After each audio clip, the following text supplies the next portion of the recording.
Good morning class 11. How are you today? Hope you have a good day and hope you enjoy this lesson. So today we'll start our lesson about sociology dengan judul kelompok sosial. Oke, ini adalah pertemuan kedua kita. Nah, untuk hari ini kita belajar mengenai bagian-bagian dari kelompok sosial. Salah satunya adalah faktor pembentukan kelompok sosial. Apa saja faktor pembentukan kelompok sosial itu? Yang pertama adalah mempertahankan hidup, yang kedua meneruskan keturunan, yang ketiga meningkatkan efisiensi dan efektivitas kerja. Maksud dari mempertahankan hidup adalah individu atau orang masuk ke dalam kelompok sosial dengan tujuan mempertahankan hidup. Kenapa? Karena memang kita ketahui manusia itu tidak dapat hidup sendiri. Manusia itu butuh orang lain. Jadi ketika dia bergabung dalam kelompok sosial, tujuannya supaya dia bisa bertahan hidup. Apa yang tidak bisa dilakukannya, bisa didapatkannya dari orang lain. Nah, kedua, meneruskan keturunan. Nah, kelompok sosial itu kan yang paling kecil itu adalah keluarga. Oke. Ketiga, meningkatkan efisiensi dan efektivitas kerja.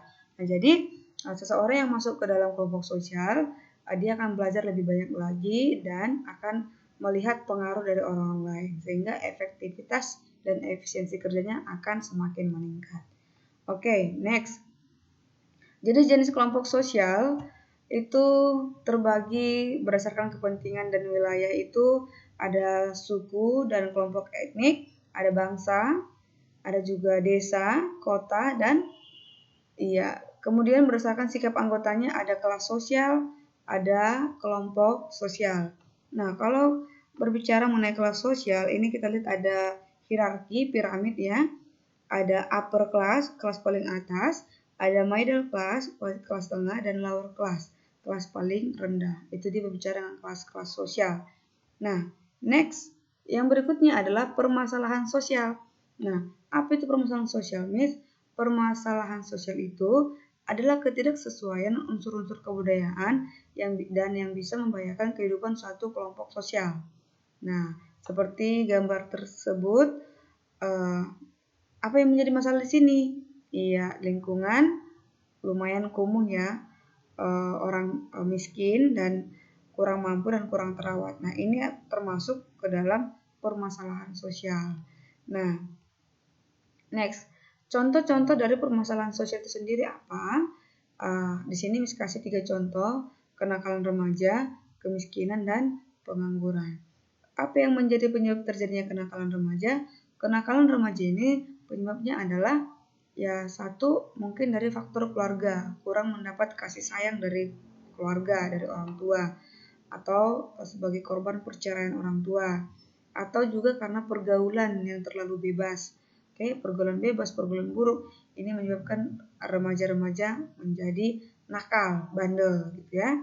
Nah, yang kedua, kemiskinan. Apa penyebab kemiskinan? Yang pasti karena tidak memiliki pekerjaan yang layak atau tepat. Yang ketiga, pengangguran. Apa penyebab pengangguran? Pengangguran ini disebabkan oleh tidak memiliki pekerjaan atau juga tidak memiliki kemampuan atau kapasitas sehingga tidak diterima kerja. Nah, jadi sekian materi kita hari ini. Jika kamu masih punya pertanyaan, boleh kamu hubungi secara pribadi ya. Dan tugas kalian hari ini adalah ada 2. Yang pertama, jelaskan faktor pembentuk kelompok sosial. Yang kedua, ada 3 contoh tadi permasalahan sosial, yaitu kenakalan remaja, kemiskinan, pengangguran. Coba jelaskan bagaimana ketiga contoh ini masuk ke dalam permasalahan sosial. Nah, kerjakan di buku tugas kamu, tuliskan soal dan jawaban dan foto, serta kirim ke WhatsApp pribadi Miss Riris. Miss tunggu. Terima kasih. Bye.